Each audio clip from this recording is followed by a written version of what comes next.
There's really two types of subscriptions it comes down to. One is based on convenience, and the other is based on value. But we'll talk about convenience first.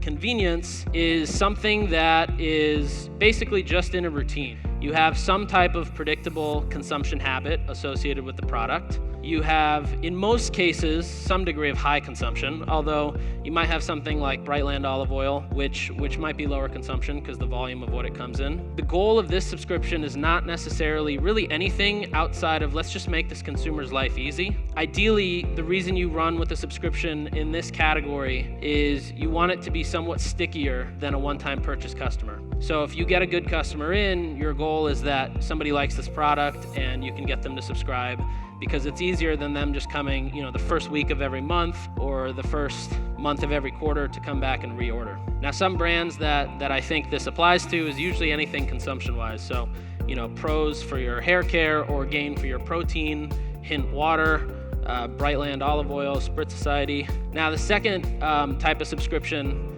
which I think actually breaks out into two different ones, is value. And in value-based subscriptions, it's really a lean-in experience. You're jumping into something with the goal of getting something out of it every single time. So it's not necessarily you're just getting a case of Olipop delivered in the mail every month. It's more like you're logging into Business Insider to get something out of it. You're turning on your Peloton to find a class.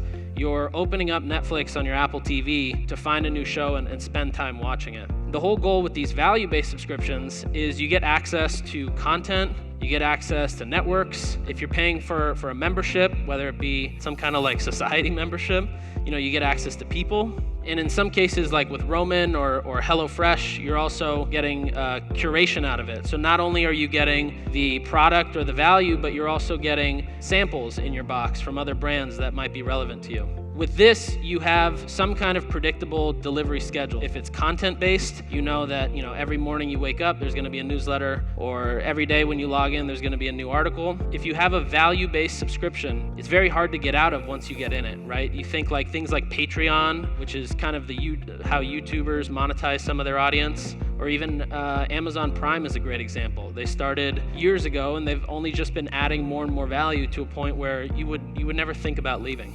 So the last couple slides were basically my thinking, and you could call it theory. The next slide is basically the playbook of every subscription business that I've helped build. This is the exact path of subscription that has always worked. Don't you hate it when a really good video gets cut off? Kind of like watching basic cable. But don't worry, you can check out this video and tons of other SubSummit sessions right now. Check out the link below to view more.